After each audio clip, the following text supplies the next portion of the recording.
जिस परमात्मा की इच्छा शक्ति मात्र से यह सारा विश्व प्रपंच बनता है, पालित पोषित होता है तथा लय को प्राप्त होता है, जो अन्वय रूप से अंतर्यामी रूप से सबके अंदर निवास करते हैं, व्यतिरिक भाव से सबसे अलग हैं। ऐसे परमात्मा को कोई भी जान नहीं सकता है। तो जब जिसको कोई जान ही नहीं सकता तो उसका महत्व क्या है? नहीं जान सकता है, लेकिन जब वो कृपा कर दे, सोई जाने देह हो जनाई, जानत तुम्हें हो जाई। जिसको ऊपर भगवान स्वयं कृपा कर दे वही भगवान को जान सकता है। तो फिर किसी को जनाया भी भगवान? हाँ, जनाया। सर्वप्रथम ब्रह्मा जी महाराज जी को अपने वेदार्थ तत्व का निरूपण करके अपने स्वरूप का ज्ञान कराया। सर्वप्रथम ब्रह्मा जी महाराज जी को अपना ज्ञान कराया, जिसको जानने में बड़े बड़े ज्ञानी जन मोहित हो जाते हैं। उस परमात्मा का ज्ञान सर्वप्रथम ब्रह्मा जी महाराज ने किया। जैसे कभी कभी सूर्य की रश्मियों में जल का भ्रांत हो जाता है, जल में स्थल का भ्रम हो जाता है, उसी तरह से जागृत स्वप्न सुषुप्ता रूपा सृष्टि है उस परमात्मा की अधिष्ठा सत्ता की वजह से चेष्टित है, सत्यवत प्रतीत होती है। माया और माया के कार्यों से जो सर्वथा पृथक हैं, ऐसे परम सत्य की हम वंदना करते हैं। भगवान की वंदना करके, हम सत्य की वंदना करके, श्री वेद व्यास जी महाराज सत्य की वंदना करके मानो ये बताना चाहते हैं कि सत्य ही धर्म है, सत्य ही पूजा है, सत्य ही पाठ है, सत्य ही सर्वस्व है। असत्यात् परमो धर्मः, धर्मो नहीं असत्य सम पातक पुंजा। असत्य के समान कोई पाप नहीं है और सत्य के समान कोई धर्म नहीं है। इसलिए असत्य का परित्याग करके सत्य का आश्रय सुधि पुरुष को लेना चाहिए। धर्मः प्रोघ्यत कैतवोत्र परमो निर्मत्सराणां सताम्, वेद्यं वास्तवमत्र वस्तु शिवदं तापत्रयोन्मूलनम्।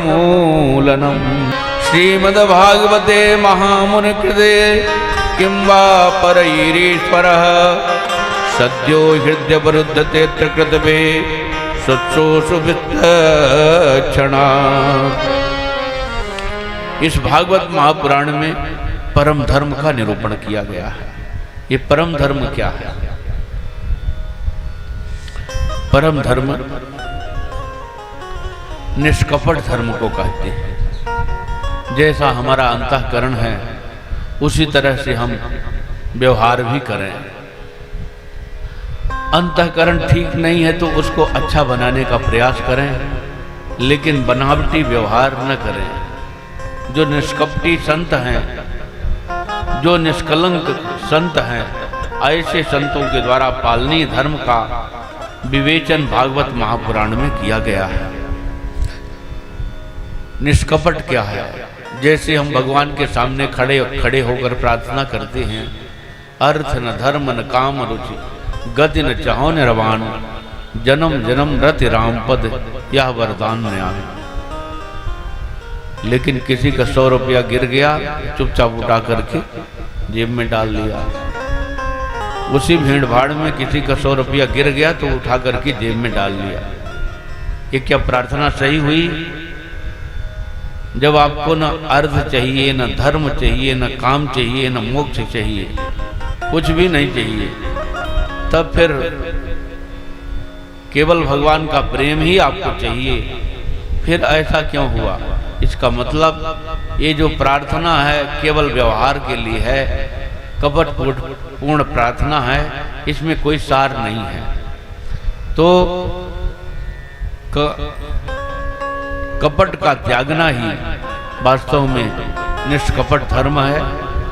तो जो निष्कपटी संत हैं, जो निर्मत्सर संत हैं, ऐसे संतों के द्वारा पालनीय धर्म का विवेचन जिस ग्रंथ में किया गया है वह श्रीमद् भागवत महापुराण है। वेद्यम वास्तव मस्त वस्तु द्विपदम तापत्रयोन्मूलनम, इसमें वास्तव वस्तु का निरूपण किया गया है।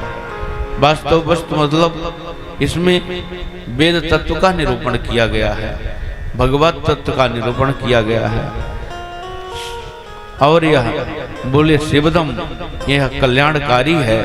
तापत्रयोन्मूलनम, तीनों प्रकार के तापों का उन्मूलन करने वाली हैं।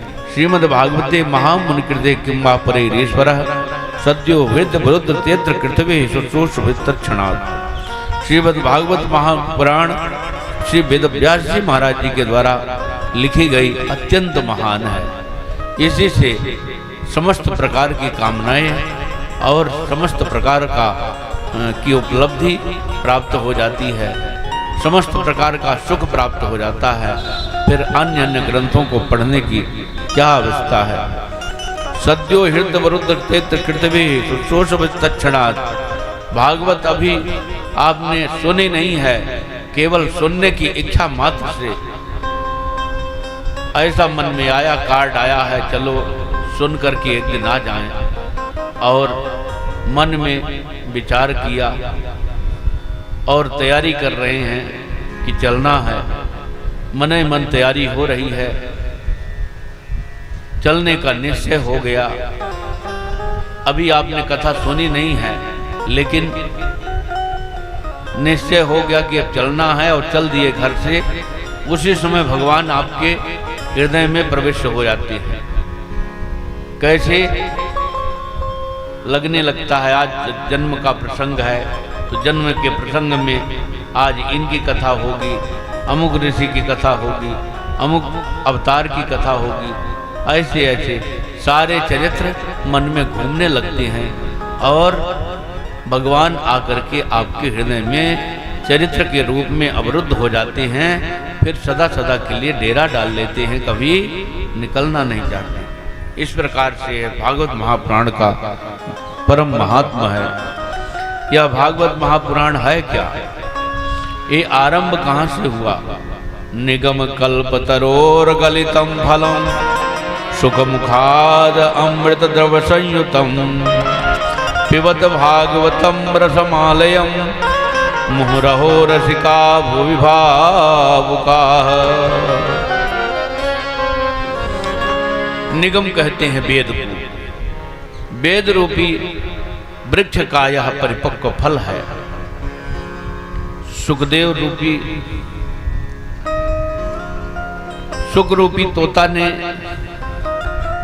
सुखदेव रूपी तोता ने इसमें मुख मारा है, अर्थात सुखदेव जी के द्वारा यह गाया गया है। यह अमृत द्रव से संयुक्त है, अमृत रस से परिपूर्ण है।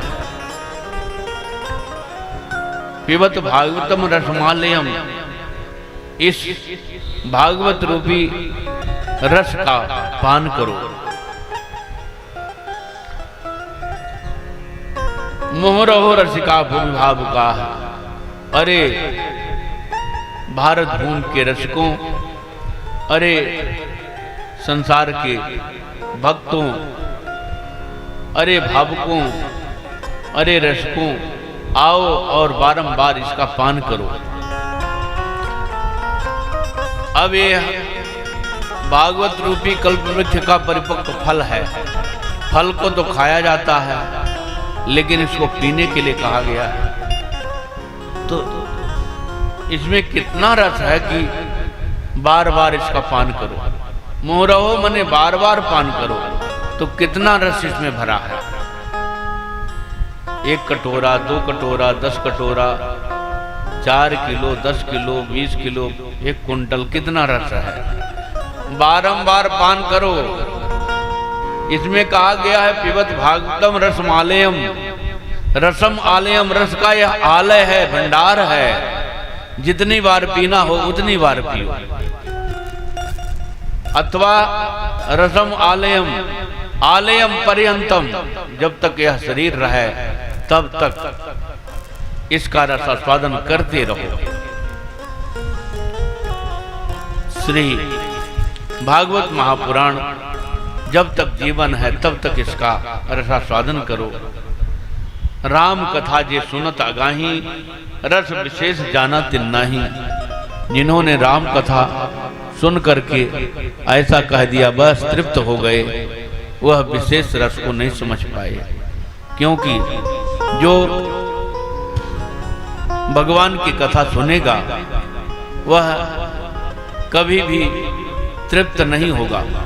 भगवान की कथा सुनने वाला तो चाहेगा और सुनने को मिल जाए और सुनने को मिल जाए।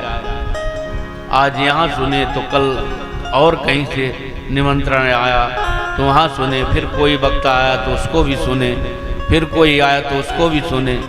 जीवन पर्यंत भगवान की कथा सुनने को कहने को मिलती रहे, इससे बराबर सौभाग्य और क्या हो सकता है।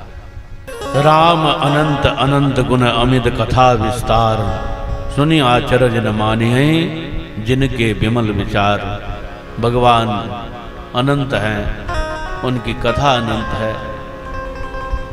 भगवान के कथा में कभी अल्पता नहीं है, हमेशा वह पूर्ण है और पूर्ण की तरफ पहुंचाती है।